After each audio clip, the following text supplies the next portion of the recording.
नमस्कार। आज हम अध्ययन करेंगे मुद्रास्फीति का, इन्फ्लेशन जिसको हम कहते हैं।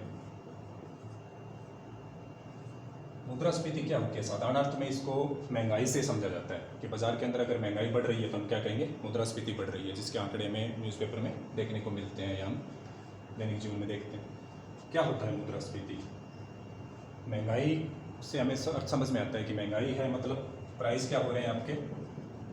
बढ़ रहे हैं। प्राइस का बढ़ना, पहली कंडीशन इसकी क्या होगी कि प्राइस क्या होंगे आपके? इंक्रीज होंगे।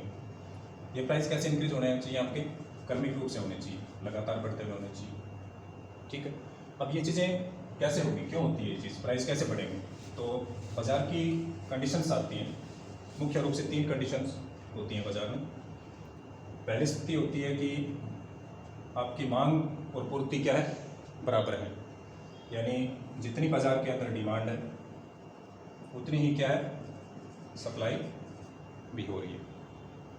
तो जितनी वस्तुओं की उपभोक्ता मांग कर रहे हैं उतनी बाजार में उपलब्ध है, तो प्राइस क्या रहेंगे? कांस्टेंट रहेंगे, यानी प्राइस भी क्या रहेंगे इसके अंदर? कांस्टेंट या स्थिर रहेंगे, जो कंडीशन है। लेकिन ये एक आदर्श कंडीशन ही है, ज़्यादातर ये व्यावहारिक रूप से लागू होने वाली बात नहीं होती है। तो दूसरी कंडीशंस क्या हो सकती है कि डिमांड क्या होगी आपकी? सप्लाई से ज़्यादा हो जाएगी। मांग ज़्यादा है, पूर्ति कम है, यानी उपभोग करने वाले ज़्यादा जबकि बेचने वाले कम है। तो इस कंडीशन में क्या होगा? प्राइस क्या होंगे? बढ़ने स्टार्ट होंगे।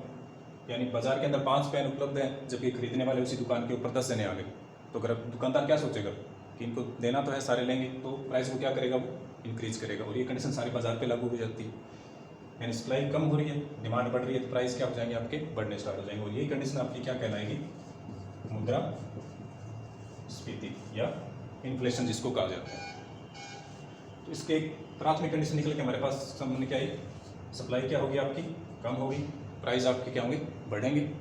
और ये कैसे चलेगी? एक क्रमिक रूप से चलेगी, लगातार कॉन्स्टेंटली। तो इसको क्या कहेंगे? मुद्रास्फीति हो रहा है। तीसरी कंडीशन क्या हो सकती है आपकी कि जो आपकी डिमांड है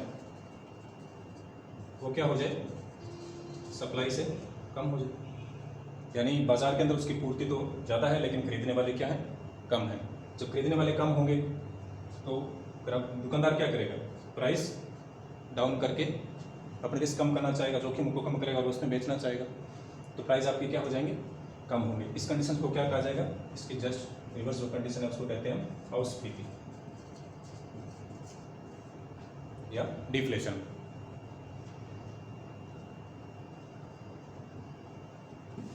अब एक सवाल आता है हमारे सामने कि बाजार में क्या होना चाहिए? क्या मुद्रास्फीति होनी चाहिए, क्या मुद्रास्फीति होनी चाहिए, या आदर्श स्थिति होनी चाहिए? तो ये शक्तियाँ अपने आप एक दूसरे को क्या करती हैं? स्थापित करती हैं। कैसे? जैसे हम एक ग्राफ से देखते हैं, ये मानते हैं साधारण मूल्य। ठीक, जितनी मांग है उतनी पूर्ति है, प्राइस क्या चल रहे हैं आपके? कांस्टेंट चल रहे हैं। अब कुछ कंडीशंस हुई कि उसकी क्या होगी? आपकी डिमांड बढ़नी स्टार्ट होगी। अब डिमांड जब बढ़ेगी तो प्राइस भी क्या होंगे? इंक्रीज होंगे आपके।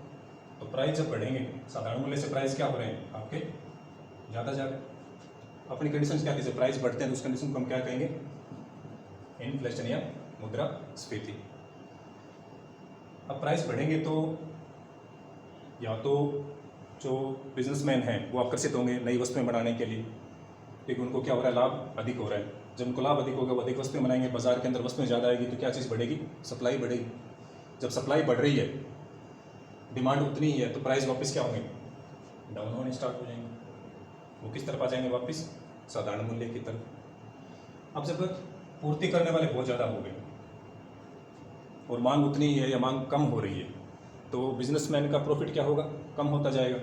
जब उसका प्रॉफिट कम हो रहा है तो उद्योगों से कई फर्में क्या होंगी? बाहर होनी स्टार्ट हो जाएंगी, क्योंकि उनका मार्जिन कम हो गया, उनको उस बिजनेस के अंदर लाभ नहीं दिख रहा है, तो वस्तुएं बनाने बंद करके दूसरी वस्तुओं की ओर आकर्षित होना स्टार्ट हो। तो जैसे ही सप्लाई वापस आपकी कम होती है तो इस कंडीशंस के अंदर क्या होंगे? जब उनका बिजनेस कम हो रहा है, वो सप्लाई को और कम करेंगे तो ये चीज़ क्या हो रही है आपकी प्राइस डाउन हो रही है। इसको क्या बोला जाता है, मंदी की कंडीशन भी कहते हैं।